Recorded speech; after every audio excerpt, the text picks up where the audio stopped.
Hai, jumpa lagi masih dalam kelas Bahasa Indonesia, masih membahas teks laporan hasil observasi. Dua video sebelumnya kita sudah bahas contoh teks LHO, identifikasi isi, ciri-ciri dan pengertiannya. Lalu video kedua kita membahas ringkasan.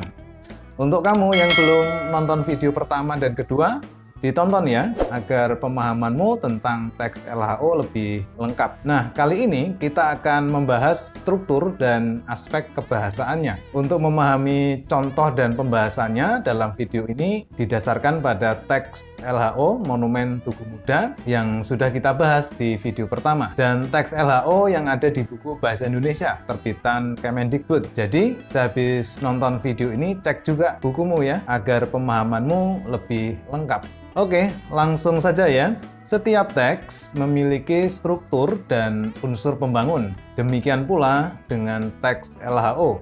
Teks LHO disusun dengan struktur yang pertama, pernyataan umum, deskripsi bagian, dan deskripsi manfaat. Pernyataan umum atau definisi umum diawali dengan kalimat definisi. Maksudnya sebagai pembuka atau pengantar hal yang akan disampaikan. Bagian ini berisi hal umum tentang objek yang akan dibahas dan menjelaskan secara garis besar pemahaman tentang hal tersebut. Struktur yang kedua, deskripsi bagian, berisi penjelasan detail atau rinci mengenai objek atau bagian-bagiannya. Bagian inilah yang paling penting atau menjadi inti dari LHO dan terbagi dalam beberapa paragraf. Yang ketiga, deskripsi manfaat, memaparkan manfaat atau fungsi dari objek tersebut dalam kehidupan. Bagian ini biasanya cukup satu paragraf saja ya. Selanjutnya kita bahas aspek kebahasaan. Yang pertama, jenis kata yang dominan dalam teks LHO adalah kata benda atau nomina, kata kerja atau verba. Di samping itu juga ada frasa, tentunya frasa benda dan frasa kerja ya. Itu yang pertama. Yang kedua, dalam sebuah teks LHO tidak hanya berupa kata dasar saja, terdapat pula kata turunan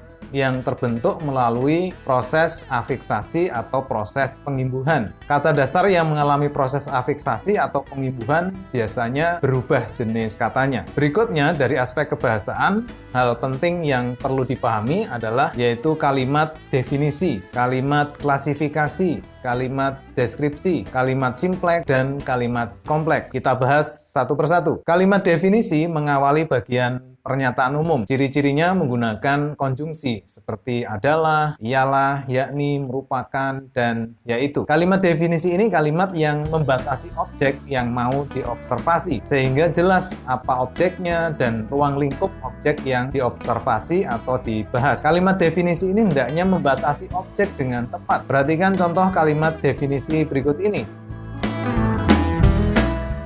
Bagaimana menurutmu kalimat definisi ini? Sudah tepat atau belum? Ya, belum tepat. Kenapa? Coba kita bandingkan dengan kalimat definisi yang kedua.